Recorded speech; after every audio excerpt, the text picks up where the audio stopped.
Radio. Cube Radio. Cube Radio. Cube Radio. En direct à LCN. 14h30, allons retrouver notre collègue à Cube Radio, Yasmine Abdel-Fadel. Bon après-midi, Yasmine. Bon après-midi, Julie. La critique libérale en matière d'éducation, Marois Risky, qui a appris, via une demande d'accès à l'information, que la CAQ avait mis sur pause 5 écoles dans des circonscriptions libérales, soit la construction, la rénovation d'écoles. Ça a donné lieu à cet échange. C'est un petit peu long, Yasmine, là, environ 1 minute, mais ça vaut la peine. Écoutons ça ensemble. Sur toutes les demandes d'agrandissement, rénovation, construction d'écoles, 100% dans les comtés caquistes. Toutes les autres ont été refusées. Comment pouvez-vous expliquer ça? Le seul comté qui a été accepté, c'est un comté indépendant dans Vaudreuil, un comté que vous avez dévisé. Pendant ce temps-là, vous avez retiré 220 millions de construction d'écoles dans les comtés libéraux. Expliquez-vous, expliquez ça aux parents. Il y a 90 députés de la CAQ en cette Chambre. Alors, c'est normal qu'il y ait au prorata davantage d'écoles qui soient inaugurées dans 90 comtés, c'est normal. On s'en mêle pas de la classification, c'est pas compliqué. Pendant ce temps-là, à l'île des Sœurs, les enfants sont où, Madame la Présidente? Dans une tour de bureau. Pendant ce temps-là, les enfants de Saint-Laurent, qui est l'arrondissement sur toute l'île que le plus d'enfants âgés de 0 à 14 ans, il y a plus de kilomètres carrés de personnes qu'à Mumbai. Puis nous, on nous dit non pour nos comtés libéraux. C'est gênant. Madame la Présidente, ce qui est gênant, là, c'est que les libéraux n'ont pas mis d'argent, pas assez d'argent dans les infrastructures scolaires. C'est ça qui est gênant, Madame la Présidente. Ta réaction, Yasmine? C'est un peu difficile à expliquer. Moi, je trouve que l'explication de Bernard Drainville, elle est un peu trop courte, là. Je pense qu'il a été pris au dépourvu avec cette question qui vient un peu du champ gauche, mais c'est le genre de question qui arrive tout le temps. Tout le temps, les partis d'opposition vont prendre la liste des écoles qui ont été non seulement construites, mais aussi rénovées, les cours d'école, les investissements, et vont regarder les couleurs de chaque circonscription. Et là, lorsqu'on se rend compte que toutes les écoles qui vont être rénovées ou construites sont dans les comtés caquistes, pas une seule dans un comté libéral, bien, c'est normal qu'on puisse se poser la question.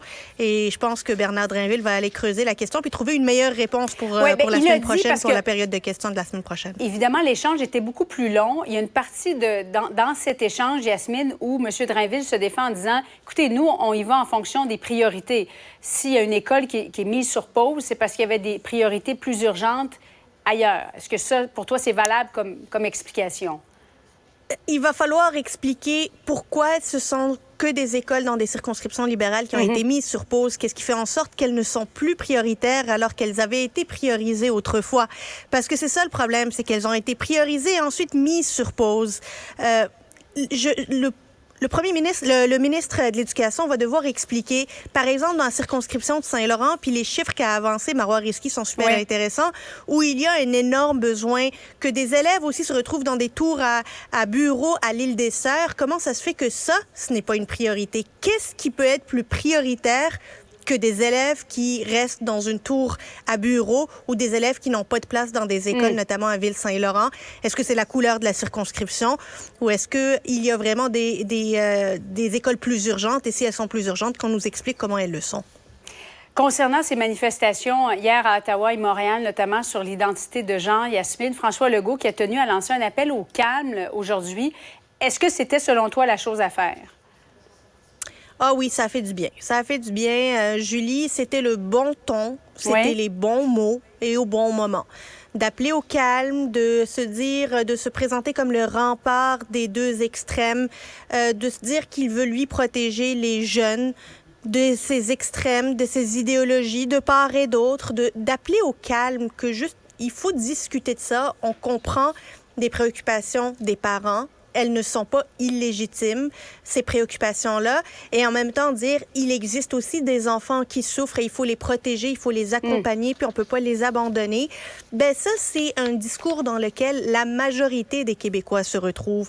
Tu sais, nous, là, on regardait ça hier, les affrontements, ça s'engueulait, ça se poussait, ça se pointait du doigt. Il y avait des enfants sur place. On se retrouvait, des petits enfants. Il y avait des enfants.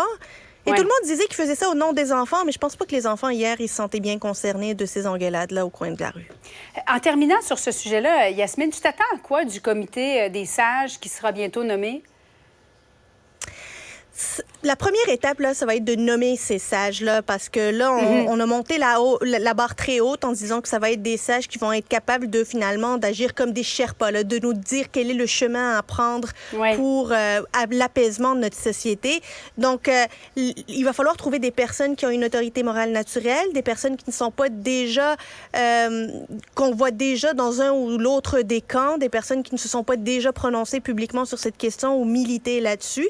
Ce qui commence à être difficile là, quand on parle de comité de sages sur cette question-là, ça commence à être difficile. Mais au-delà de ça, c'est est-ce que le milieu de l'éducation, notamment primaire et secondaire, c'est l'endroit où on doit introduire ces sujets-là? Dans quel contexte on doit les introduire? Est-ce que c'est dans un cours d'éducation à la sexualité? Est-ce que c'est dans des cours d'histoire, de citoyenneté? Comment aborder ces questions-là sans nécessairement que ça devienne du militantisme? Je pense qu'on peut trouver ici un juste milieu qui puisse apaiser notre société qui en a largement besoin. Absolument. Yasmine Abdel-Fadel. Merci, Yasmine. Bon après-midi. Merci, Julie. Et voilà qui conclut l'émission d'aujourd'hui. Je vous laisse avec ma collègue Sophie Durocher et je vous donne rendez-vous dès demain, 13h30.